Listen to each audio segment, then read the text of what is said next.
Renungan hari ini terinspirasi dari Ulangan 29 ayat yang kelima. Dikatakan demikian, 40 tahun lamanya aku memimpin kamu berjalan melalui padang gurun. Pakaianmu tidak merusak di tubuhmu, dan kasutmu tidak merusak di kakimu. Kata rusak seringkali dipahami sebagai sesuatu kondisi di mana sebuah barang tidak bisa lagi dipakai.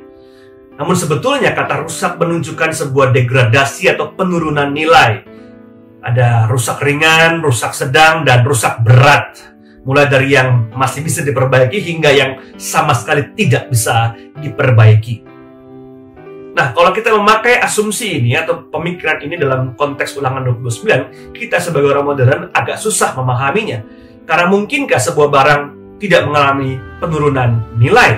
Sebuah baju contohnya, apakah dia masih bisa bertahan nilainya tahun ini dan tahun 5 tahun lagi? Tidak mungkin. Bahkan sebuah baju yang kita taruh di lemari, kita simpan di lemari pun pasti akan mengalami penurunan nilai. Kadang-kadang mungkin dia menguning dan tidak bisa lagi dipakai, tidak bagus untuk dipakai.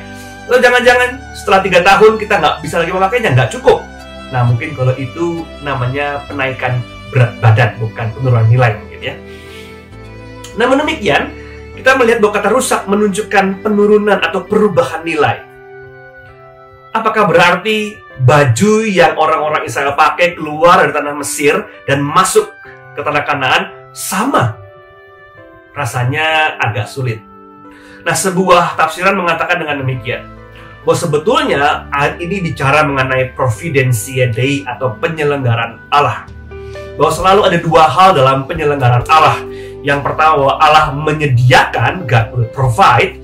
Dan yang kedua, bahwa manusia harus mengerjakan. Sehingga dengan demikian, antara Tuhan menyediakan dan manusia mengerjakan harus klop.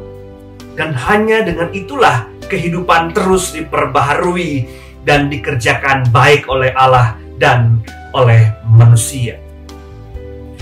Dengan demikian, kata Providentia Dei atau God will provide us ini bicara mengenai Allah yang punya sebuah intensi baik untuk boleh memberikan kepada kita kehidupan, namun di balik itu ada tanggung jawab etis bahwa manusia perlu mengerjakan apa yang Tuhan sediakan di tangannya.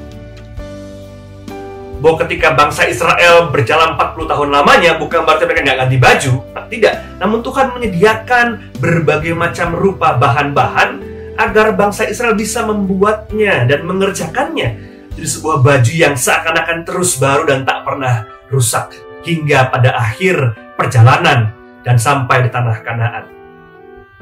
Nah, pada hari ini kita hendak merefleksikan bersama apa yang sudah Tuhan sediakan di tangan dan kehidupan kita.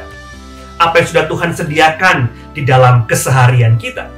Dan bagaimana kita mengolahnya dan melakukannya dan mengerjakannya sehingga apa yang Tuhan sediakan boleh mendapatkan dan menjadikan kehidupan kita dan bersama jauh lebih bermanfaat. Mari kita lihat tangan kita, lihat kehidupan kita.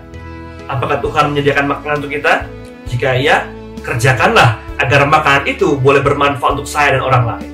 Apakah Tuhan menyediakan penghasilan bagi kita?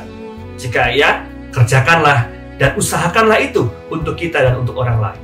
Apakah Tuhan menyediakan sukacita di hati kita? Kerjakanlah sukacita itu di hati kita dan keluarga kita, namun juga kepada banyak orang di luar sana. Hari ini kita belajar Tuhan menyediakannya untuk kita. Namun maukah kita mengerjakan bagian kita? Selamat berefleksi. Kini Bapak, Ibu, dan saudaraku boleh berdoa secara pribadi dan nanti akan saya tutup dalam sebuah doa bersama. Silahkan.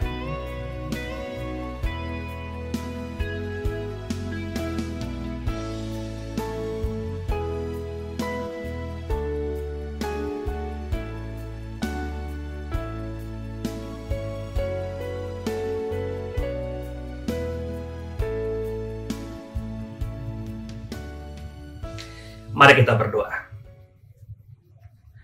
Ya Allah, kami percaya bahwa Allah yang senantiasa menyediakan itu adalah Allah yang senantiasa juga berjalan bersama dengan kami. Dan untuk itu kami tak pernah kekurangan dan tak pernah mengalami kelemahan. Namun sebaliknya, berkat-berkat-Mu sungguh melimpah dalam kehidupan kami. Apa yang telah Engkau sediakan, hendak kami kerjakan dengan giat, ya Tuhan. Agar dengan demikian, pembaruan kehidupan terus terjadi. Pada hari ini, ya Tuhan, kami hendak bersyukur, namun kami juga hendak bekerja dalam kapasitas kami masing-masing. Jadi karena tangan, kaki, hidup kami untuk boleh melawat dan menjangkau setiap orang. Terima kasih, ya Tuhan. Amin. Selamat berefleksi, Tuhan berkati kita semua. Amin.